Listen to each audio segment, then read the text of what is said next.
I have access to what I call an infinite well of creativity, and I want you to have that too. Creative blocks, how do we break through them and access infinite creativity, right? So I made a list. I'm gonna read it to you. This is what I do that works to permanently get rid of creative blocks. I'm Justine. This is my channel. Like, subscribe, hit the bell, then you'll be notified when I do all the cool stuff. Like on Mondays, we got a live painting workshop, we got a new meditation coming out for you, all for artists, intuitive creatives. This is for you. Back to creative blocks, clearing them forever. There are step-by-step things that I did to make sure that I always stayed in the creative flow. There's 10 of them, so if you want to get to the best ones, you got to stay to the end. You can't miss it, because every one of them you need in your toolbox to pull out and to go through them to make sure that you are always able to access your creativity.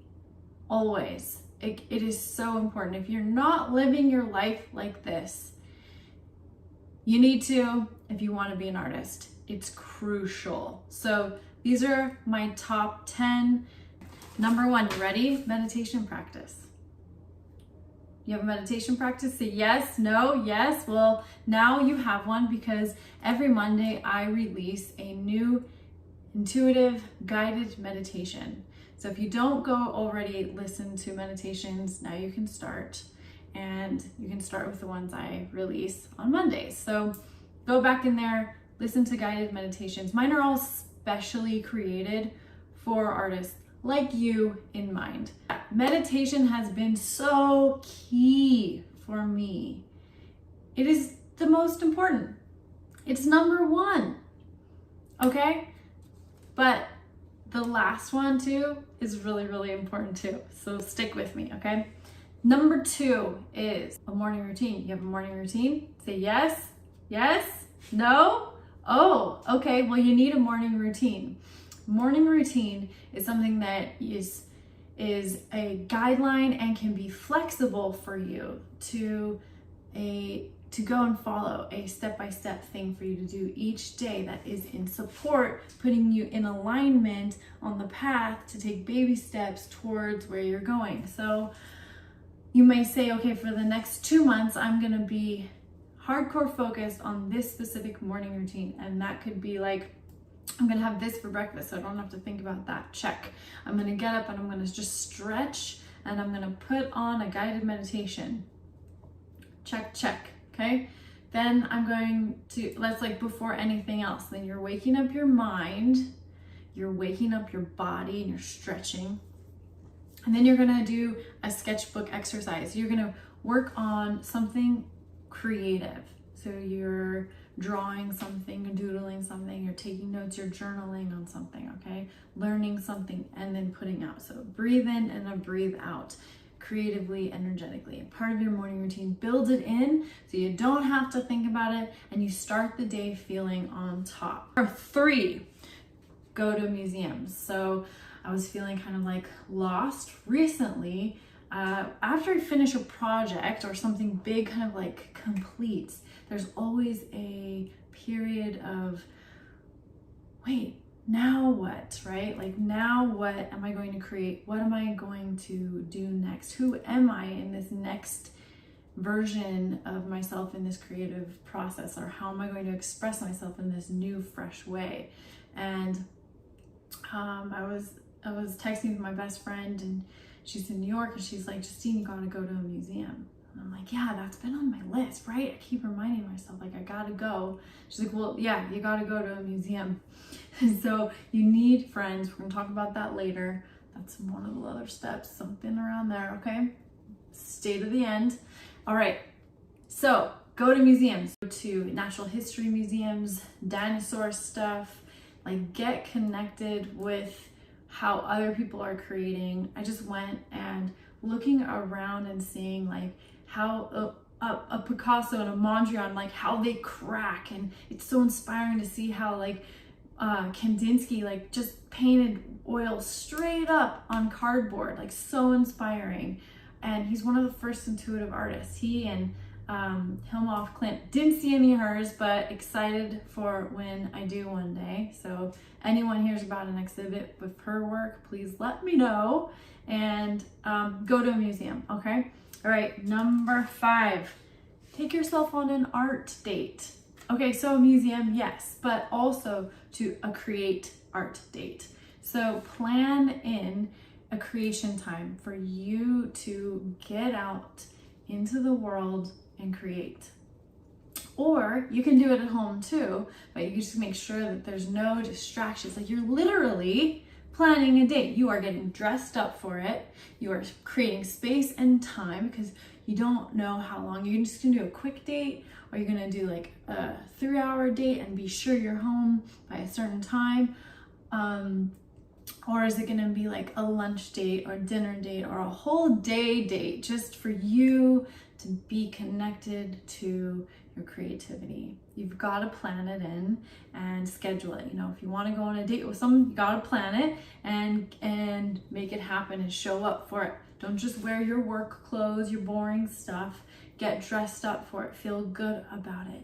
Pack your art supplies in a little to-go bag and get out there. Go sit at the beach, have a picnic, go on a little hike, and go replenish your creative soul on an art date, okay? Number 6, look to nature for inspiration. So just like on an art date, you know, you may sit there and you're like, okay, well, what do I paint now, right? So hopefully you're out in nature, or you decide to take your art date out on nature. So you are going to the beach, okay? So you're going in nature. What is around you? Look in the sand for like little shells that you can arrange in different patterns. I got this idea from Twyla Tharp. She takes a handful of coins and she starts placing them in different orders, and that boosts your creativity, okay? That clears blocks because you're using your brain in a really creative way to do something else with the other objects. So the shells, just organize them into different patterns and see what you come up with. Now, when you're working on something like that, you're going to get ideas for other things. Okay, so maybe you find a bunch of seaweed, or you're walking along the beach and you find different rocks and shells, you start collecting them. I'm not saying you take them home, but you just sort of play with them and make a sculptural piece of art there. Kind of like when you're a kid, you're putting on that playfulness and you're creating something with what's around you. Okay, so get in nature and let nature inspire you. Start drawing what you see. Draw the waves crashing, draw the essence of it. It doesn't have to be perfect, right? Intuitive art is like the connecting to the energy of what you're looking at, what you're seeing, and allowing that to just flow through you without judgment. So use nature, allow nature to be your inspiration. Draw little leaves that you see. Notice the subtle colors and the rainbows and the water droplets and little flowers that show up. Just start taking pictures of little things. That boosts your creativity and clears away so many blocks. All right, number 7, read a book about an old artist. That's really inspiring, because what you're gonna see, hopefully it's got pictures too, right? So you're gonna be able to see like where they started, what their art looked like before they, you know, really tapped into their niche, into their style, and got famous, and see where they came from, and hear about the stories and what inspired them and what they did and what paths they took and what things they chose to do instead of different things. Like, learn about the lives of other artists. That will inspire you so much, okay? Fun one, number 8. Watch a movie about an old artist. There's a good one, Basquiat. There's one called Seraphine. There's like so many.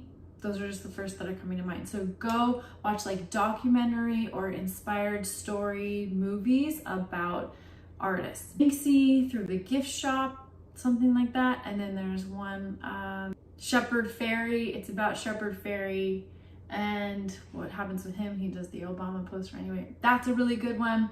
Lots of incredible artist documentaries and movies inspired by the artists. Check them out, watch them. It will unblock your creativity too. These are all things I do. So, okay, number 9. Wait for it, wait for it. Journal. What do you really want to make? And I want you to do this. And I want you to write a list of the things that are holding you back, or you believe are holding you back from actually making the art you really want to make, okay? So it was like 2018, and I was just thumbing through this old journal, and I come across a page, and I wrote in big letters, all I want to do is create a big series of large paintings that will inspire other people. And I had waited 10 years. I mean, it was 10 years later since I wrote it, and I still had not done it. And I didn't write the blocks, but I knew what they were because I was still experiencing and feeling the blocks. They had robbed me of 10 years of possible creating like the best work of my life. So I avoided that. And then when I read that again, I said, all right, that's it. I'm committing to making this series of 10 large paintings, and nothing's gonna stop me. And after that, I really felt like, well, I could die happy now, but now I have all these new ideas, and the flow of creativity is just like, it's infinite. And now I'm working on a whole new series. All right, so journal about it, okay? Now, if you wanna share it with someone, I wanna be that one, okay? I wanna know what you really wanna make and what's really, really blocking you. So write it in the comments if that feels too nerve-wracking, like not like you really wanna talk it out. Like maybe there's something that I can help you with if we can talk about it. So you can email me. You can find me on Instagram at JustineArtStudio, and you can DM me, like whatever's easiest. You can go to the links I put down below, and you can book a call with me, go to my website, message me, just connect with me, whatever way, and tell me what's going on and why you're feeling blocked. And let me help you, walk you through that, okay? Because you don't have to do it alone. And you shouldn't. You honestly shouldn't, because we need each other, all right? We need each other so bad. Okay, so 4. This is why I was like, why am I missing this one thing? Number 4 is really important. So good thing you waited to the end to watch it, right? Okay, number 4 is talk to your artist friends. If you don't have any, then create a little community of artists that you can connect with. If you don't have that, I've got a community of artists too that I can share with you and you can connect with too.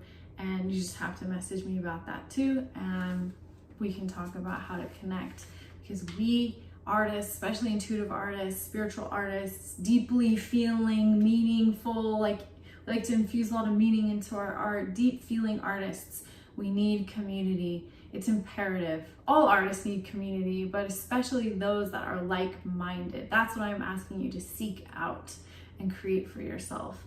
So if you have that, great. Go talk to them. You know, that's why calling my friend, or we are texting, and she's, you know, reminds me of these things. Remind each other of who you are. You're an artist. And these are the things that matter. And this is how you live your life according to the artist life, right? If you don't do these things, the artist soul in you will die off, and you might just end up feeling dead and depressed and self-centered and not in a giving place, and you'll forget that you're an artist and you'll feel just depleted. And I don't want you to feel that way. If you are feeling that way, let me know. Let me see if I can help you, because that's why I do what I do. I feel so passionate about that, and I feel that, you know, any artist can really, any person that has a desire to be an artist can be an artist, and you don't have to go into massive debt in art school to be a professional artist, and I wish I knew that. I wish I knew that. I wish I knew that. Okay, number 10, are you ready? This is a big one. It's real simple, but it's really important. Go get all of your art supplies. You're kind of like Marie Kondo it, right? Go get all your art supplies, lay them out, and I want you to have them out on a regular basis so that it's easy for you to jump in and play with them. I want you to see them. I want you to display them. I want you to organize them, and I want you to set them up in a way that's fun, visually pleasing, and inspiring to you in your own way, so that you have a designated area where you can just go. You look at it, you grab it, you do something with it. Set yourself up for success. If that was helpful, remember, like and subscribe, hit the bell, and comment if you have ideas, you want me to help you with anything, use the links below. Thank you so much for watching. I'm Justine, and I'm here for you. Happy creating. Mwah!